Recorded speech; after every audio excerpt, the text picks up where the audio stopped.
Shalom Uvrachá, amigos da ONG, pergunta ao Rabino. E a pergunta de hoje é da nossa querida Estela, do nosso grupo Amigos da ONG, e ela pergunta para o nosso querido Rabino, quando compramos cebola no mercado, às vezes vem alguma parte sem casca, devido às impurezas que tem a avidez por alimentos abertos, tem problema comprar essa cebola com algum pedacinho sem casca? Como devemos proceder? Muito bom, parabéns pela pergunta para nossa querida Estela e querida família. E o Shulchan Aruch, ele nos traz no Siman. Shulchan Aruch é dividido em Simanim. O capítulo no Shulchan Aruch é chamado de Siman. O Siman Lamed Gimel, seria o capítulo 33. Ele traz uma lista de coisas que são proibidas por causa de perigo. E ele diz explicitamente que o perigo ele é mais grave do que a proibição. Ou seja, se a pessoa está em perigo de vida e o médico receita para ela um remédio que não é kasher, ela tem que tomar o remédio que não é kasher para sair do perigo de vida. Então, o perigo ele é mais grave do que a proibição.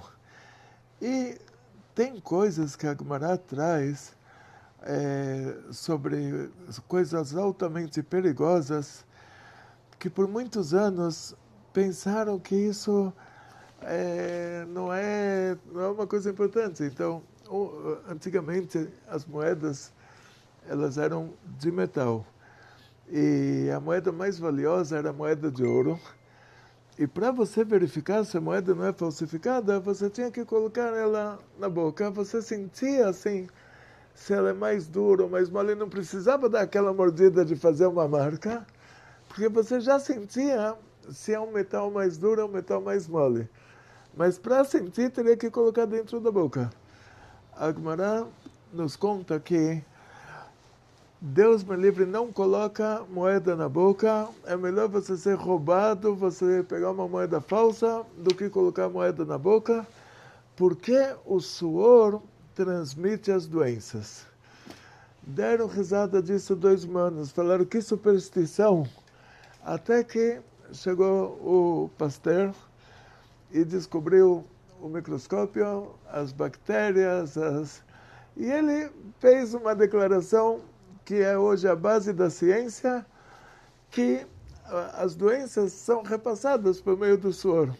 Na época da corona, a pessoa não podia apertar o botão do elevador, porque o outro apertou o botão antes dele e vai saber se o outro estava com a corona, e agora ele vai apertar e a doença é transmitida pelo suor. Então, eu me lembro que se apertava o botão do elevador com o cotovelo, os 2 anos da coronga. Então, no nosso caso, a Gemara falou uma coisa clara. 2.000 anos deram risada disso, falaram o que tem a ver o suor com a doença, e depois descobriram que as doenças elas são repassadas por pequenos micróbios, e os micróbios eles são repassados pelo suor. E a Gemara nos conta mais coisas que a gente não pode deixar. Por exemplo, uma cebola descascada virar à noite e está nessa categoria de coisas perigosas. Então a Gemara não fala qual que é o perigo. A Gemara não tinha como falar 2.000 anos atrás, quando o Rabban Gamaliel fez o cálculo das órbitas aí da Lua, do Sol, e a NASA nem existia, e hoje a NASA chegou ao mesmo cálculo com 1 minuto, um minuto de diferença, 1 minuto e meio de diferença. Então, na época da Gemara, não tinha como falar, gente, daqui a 2.000 anos vai ter microscópio, e vocês vão verificar isso, e vocês vão ver. E pode ser, inclusive, que se trata de uma coisa que nem a ciência ainda conseguiu descobrir. Mas da mesma maneira que tivemos já essas experiências anteriores, então, o que a gente costuma fazer em relação à cebola é não comprar a cebola totalmente descascada. E se você usou uma cebola na sua casa, em primeiro lugar, vale a pena lembrar que nós temos os utensílios de carne, os utensílios de leite, E se você cortou uma cebola com uma faca que você usa para assuntos de carne, essa cebola, sendo que ela é uma coisa davar harif, é uma coisa ácida, vamos dizer assim, ela absorve o lado carne da faca. Quer dizer, você só vai poder comer essa cebola numa salada, na refeição de carne, mesmo que é sem carne, mas na refeição que você fez com os utensílios de carne, não vai poder usar ela para a refeição que você fez com utensílios de leite. A cebola, ela está nessa categoria de alimentos que você cortou ela com uma faca, ela vai se tornar o que essa faca é. Se é uma faca de leite, ela vai se tornar uma cebola de leite. Se é uma faca de carne, ela vai se tornar uma cebola de carne. E tem aquele livro do Basar Vechalav, se puder trazer, mostrar para vocês uma figurinha, vai ficar mais assim, claro. Então, se você descascou uma cebola e você vai usar essa cebola só amanhã de manhã, então, nesse caso, já, como se diz em português, no português claro, já era. Você não vai poder usar essa cebola para você comer. Se você tem na sua casa algum animal que come cebolas, então... Por isso o interessante é comprar cebolas pequenas, né? Então, tem essa ideia para quem? Depende de quanto a pessoa usa. Agora, se o ideal é assim, você vai usar meia cebola, então você corta a cebola pela metade e aqui ele dá um exemplo, assim, já traz os desenhinhos, tudo bonitinho. Lá está cortando a cebola. Cortando a cebola, e ele vai trazer o assunto da cebola aqui de maneira bem detalhada. E já fala do livro que vão perguntar qual livro que é esse. Então, agora assim, em relação aos livros, geralmente nós usamos livros já feitos em Israel, em hebraico. Eu sou um pouco contra usar traduções. Por exemplo, um livro do Arizal, Shara Gilgulim, Portal das Reencarnações. Traduzem ele, o tradutor ele não é uma pessoa que vive, que estudou isso, então ele vai traduzir ao pé da letra.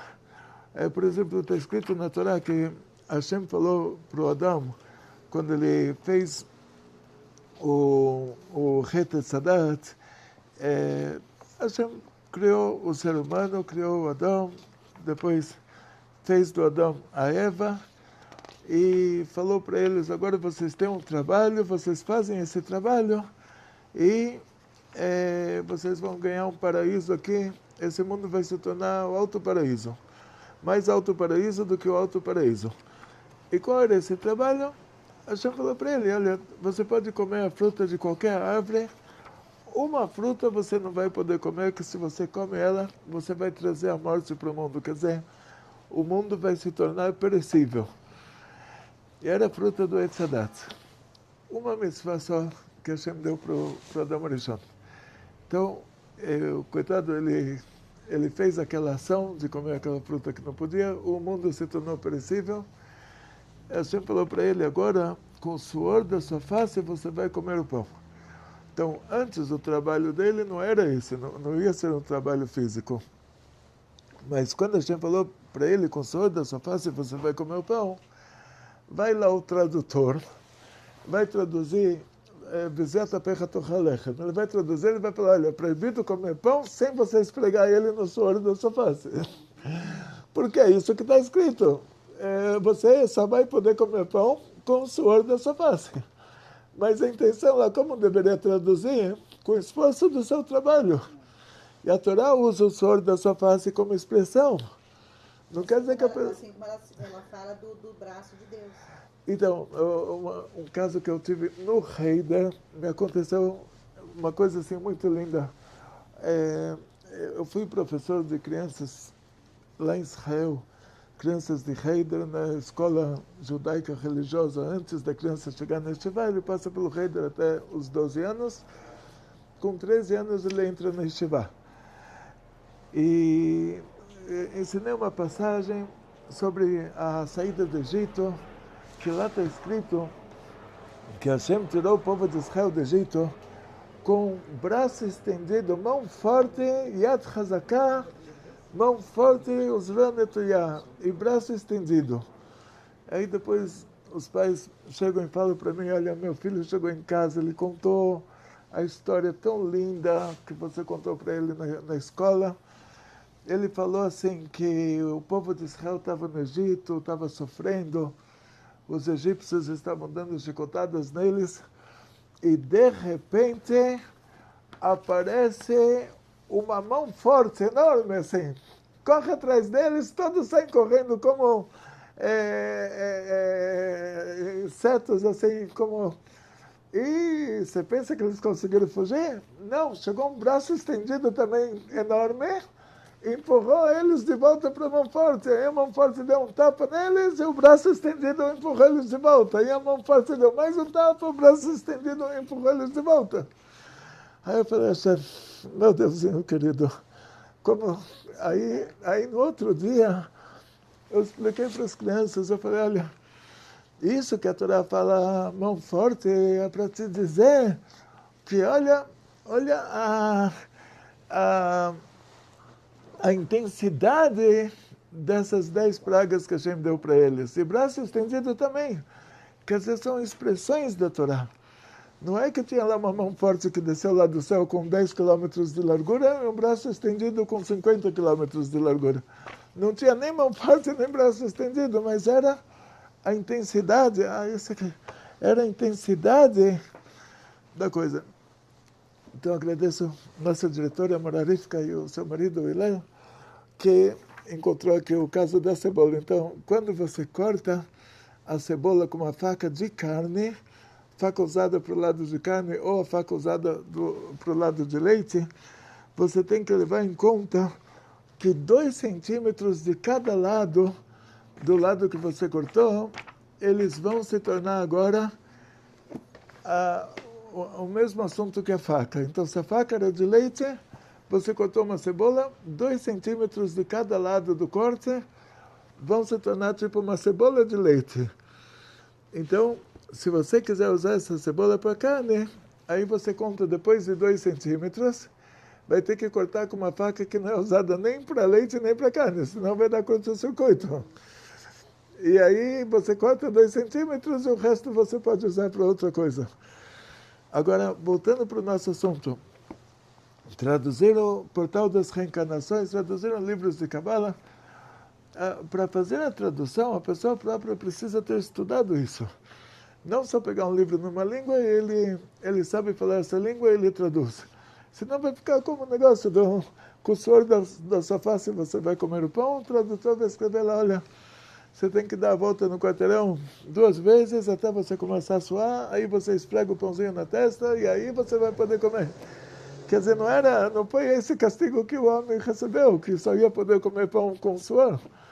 O castigo é que ele ia ter que trabalhar duro. Então, o problema com as traduções é que procuram alguém para fazer a tradução, uma pessoa que sabe falar aquela língua, mas não procuram alguém que estudou aquele assunto. E no judaísmo tudo é uma masoret, tudo é um recebimento de mestre, mestre para aluno, de pai para filho. E vamos voltar agora para o assunto da cebola. Então, como perguntou a nossa querida aluna Estela, então você não pode, se você descascou uma cebola, você não pode manter ela descascada. Então, o que você vai fazer? Sendo que a Gemara fala sobre a cebola descascada, mas é permitido você guardar uma salada. Você fez salada para noite de Shabbat, você vai usar essa salada no outro dia, você coloca a salada na geladeira, você guarda, se você não tem geladeira, você deixa ela dentro do pote.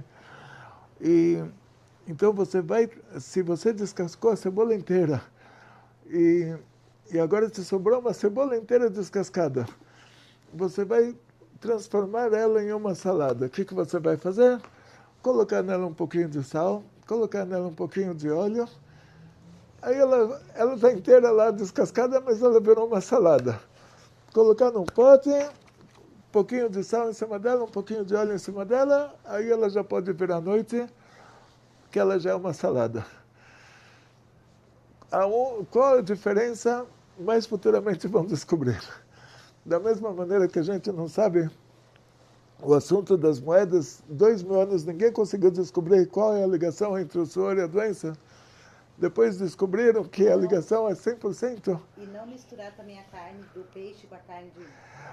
Agora, dentro dessas coisas proibidas, por motivo de perigo, está o fato de misturar peixe e carne.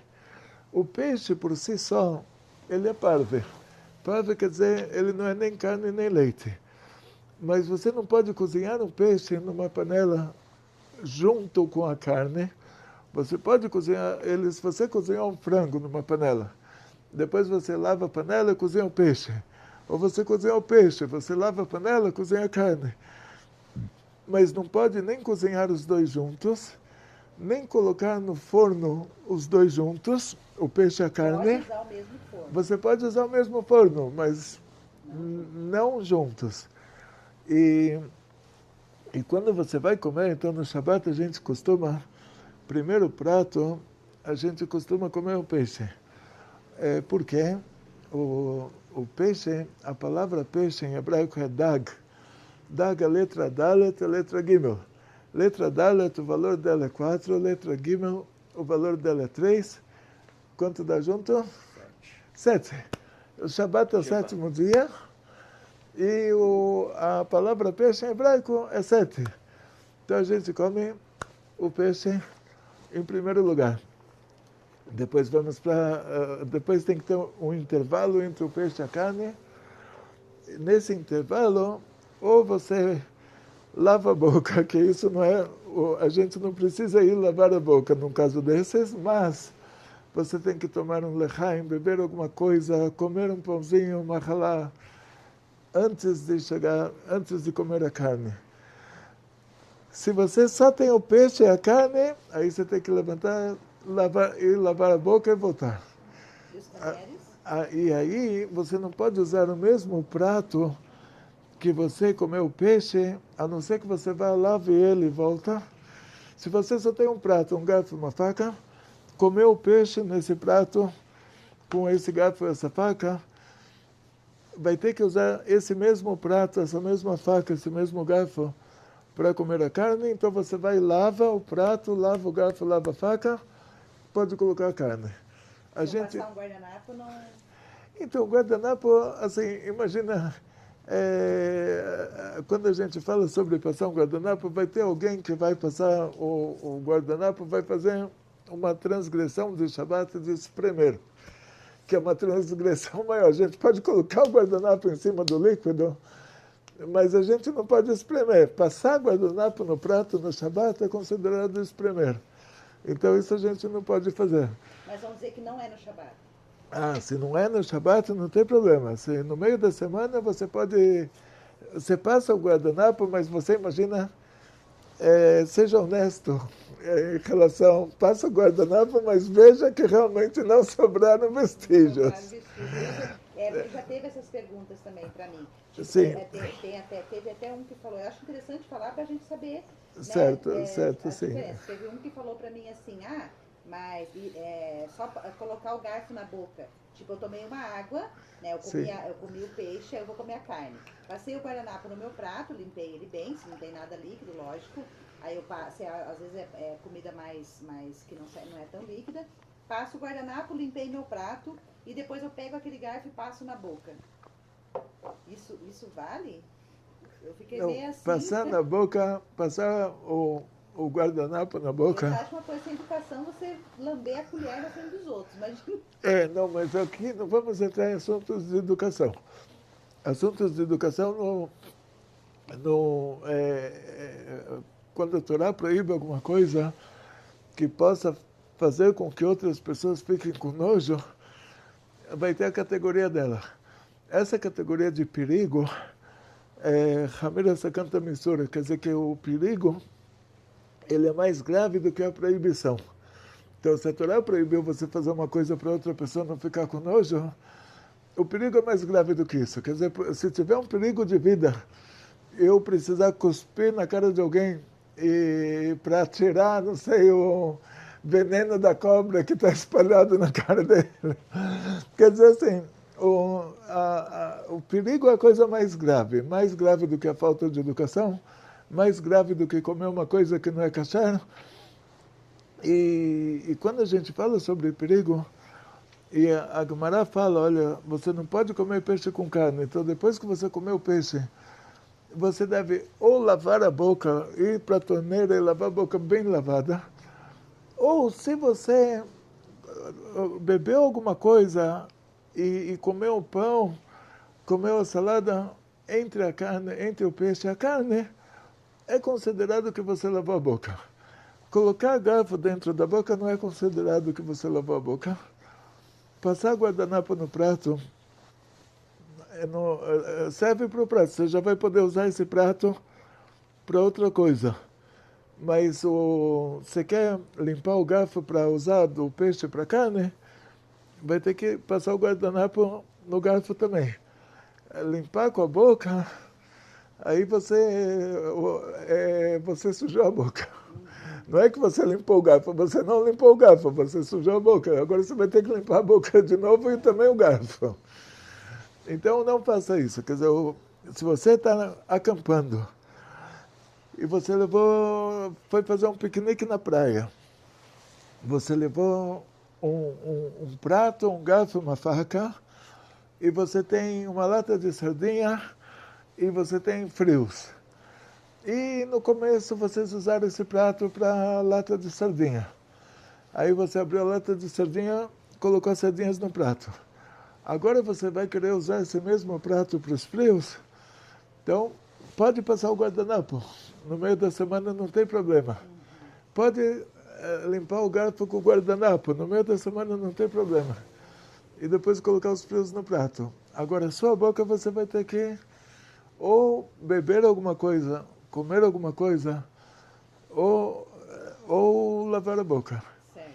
Agora, Rabino, vamos aproveitar esse gancho, que é uma curiosidade também das pessoas, né, de muitas delas, que perguntam o que é o parve? O que é o parve e o que é, na minha cozinha, utensílios parve? E como que eu faço para lavar? Se eu tenho uma pia de carne, outra de leite, aí eu tenho um copo parve, uns talheres que é parve. Como é que funciona essa parte? Então, talheres que são parve, a gente fala assim no judaísmo, tem uma regra geral. Qualquer país que você vai, Israel, Estados Unidos, que são as duas maiores comunidades judaicas, ou países que têm comunidades menores,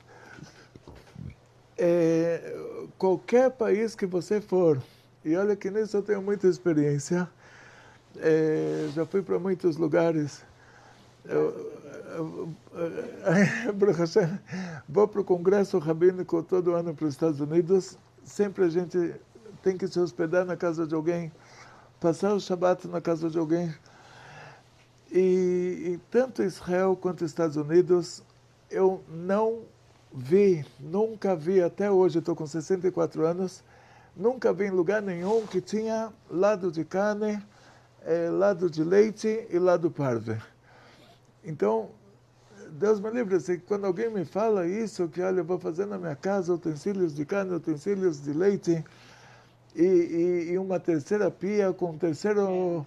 Eu falo para a pessoa, você está inventando uma religião. Eu falo, desculpa, na nossa religião você tem lado de carne e lado de leite. E o que quer dizer o parve? Então, você tem os utensílios que você vai usar para leite. Os utensílios que você vai usar para carne. Uma coisa não pode se misturar com a outra. Você quer manter alguma coisa parve, e vamos pensar numa ideia assim, você vai para um piquenique e o que você vai querer manter parve nesse piquenique? A faca que você vai cortar o queijo não vai dar para ela se manter parve. A faca que você vai cortar a carne não vai dar para você manter ela parve. Você quer descascar uma laranja e você fala, eu quero cortar essa laranja, eu quero comer essa laranja ou na refeição de leite ou na refeição de carne, aí você vai deixar uma faca especial para cortar a laranja, não tem necessidade. Eu acho que é melhor se programar assim, na hora que você está no café da manhã, assuntos de leite, já se programa para assuntos de leite, depois assuntos de carne, se programa para assuntos de carne. Não tem necessidade de deixar talheres parve. Agora, se você vai para um piquenique, hoje em dia, graças a Deus, tem talheres descartáveis, prato descartável, Então, não se preocupa com isso, mas o costume judaico em qualquer lugar do mundo é de ter pia de carne, pia de leite, a não ser que você tenha uma pia só, então você lava os utensílios no ar, não dentro da pia, não mergulhe eles na água da pia. E às vezes a pessoa tem uma cozinha no apartamento que tem uma pia só, então ela usa o tanque para lavar os utensílios de leite e deixa lá no tanque o secador de utensílios de leite. E, ou seja, eu vi várias formas, mas nunca vi alguém que tinha 3 cozinhas, tinha lado de leite, lado de carne e lado parve. Ou seja, é desnecessário. Porque com o descartável, você pode ter o descartável em casa, copo, até Sim. prato, talheres e tudo, e quando você não quiser ficar abaçado, só usa, né? Quando você não quer ficar bissari, o que vai te deixar bissari não é o prato, não é o garfo, é a própria carne. Então, se você cozinhar um arroz, feijão e ovo frito, fez tudo isso em 3 panelas que você usa no lado de carne, e colocou no prato que você usa no lado de carne, comeu com um garfo e uma colher que você usa no lado de carne. Depois que você terminou de comer, você está parvo. Você pode depois lavar a boca e beber leite. Só não pode fazer isso se você comer uma carne de verdade. Ou seja, o que a gente vai chamar de parve, o que foi cozido com os talheres de carne, naquela hora que você está comendo, aquilo é considerado carne. Ou seja, você não vai poder beber um copo de leite junto com arroz que foi cozido numa panela de carne. Mas você pode, depois que você comer esse arroz, você lava a boca, você vai poder beber o leite num copo de leite. Então, não vi isso assim de pessoas manterem utensílios parve. E a regra é essa. Quando não tem leite de verdade e você só usou utensílios de leite, você não vai poder estar comendo o seu pão com omelete que foi feito em utensílios de leite e junto com isso bebendo um chá quente numa xícara do lado de carne, que foi feita do lado de carne. Então você primeiro come o seu pãozinho com omelete do lado de leite, depois você lava a boca, você vai tomar o seu chá do lado da carne. Não tem problema. Então, muito obrigado para a Estela por ter feito a pergunta. Muito obrigado para todos vocês, amigos da ONG. Que Hashem dê a vocês e a toda a sua família muito sucesso, muita saúde, muito dinheiro, felicidades judaicas de toda a família. Grandes, grandes milagres em grande, grande estilo. Tivá v'chatimá tová l'shana tová u'metokah. Bekol tov. Bekol tov. E continue fazendo suas perguntas e deixando lá que a gente vai fazendo videozinho com o Rabino. Reba, nosso querido Hillel. Aprenderam? Isso aqui é nos aprofundarmos nos originais. Vamos aprender hebraico. Acesse lá o curso do Rabino Glória e vamos aprender hebraico. E o site. E o site, né? Principalmente o site. As pessoas perguntando onde estudar. O site do Rabino está ficando redondinho, ele está passando por lá, fazendo Sim. todas as reformas, mudando aquela linguagem, porque o Rabino, ele aprova sim o PT Rabad, o site, que você pode entrar lá e estudar. Ele não aprova a tradução, o jeito que é traduzida as coisas naquela linguagem lá eclesiástica, aí sim ele não aprova. Mas você pode chegar lá, pegar suas informações, é só digitar lá Mas o site do Rabino também, mesma coisa. Você pode entrar lá, estudar e sair de lá bem informado. Eva, olha, muito obrigado pelas lindas palavras. Atzlacha, bריאות, פרנסה בשפע, נחת יהודי אמיתי מכל המשפחה, כתיבה וחתימה טובה לשנה טובה ומתוקה, בכל טוב.